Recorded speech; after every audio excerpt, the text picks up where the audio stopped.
یه آقای ایرانی تو لرستان، این داستان خبریه، برین گوگل بکنید. خوابش نمیبرده، مشکل خواب داشته، رفته پیش رمال.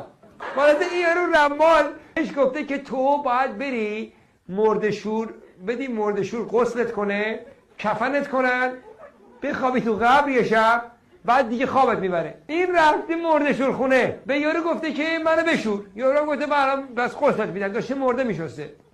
این مرده رو که داشته میشسته، اینم خوابونده این بغل اینجا، گفته بشین من الان غسلت بکنم. بعد اومده اینو بشوره، این گفته آقا لیف تمیز با این اون لیفی که مرده رو شد. اینو اینقدر که حالا پیچی هم هست، من نمیگم با این لیف منو بشوری، یه لیف تمیز برده بیا. مرد شوره هم گفته که باشه من برم لیف نو بیارم. رفته لیف نو بیاره. بعد این یکی مرده بوده، تمام فامیلش رو میان تو گریه کنونا، گریه میکردن سر این. بعد یارو گفته مردشور کجاست؟ و این یاری که این مخابیده بوده یا بلنشی گفته رفته لیف بیاره. خدا شاده این رو بگم 2 نفر در جا مردن،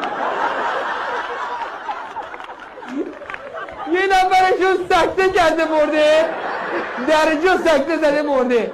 اون یکی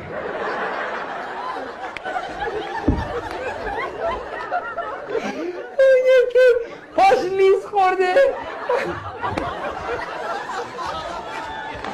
با کله خورده زمین مرده.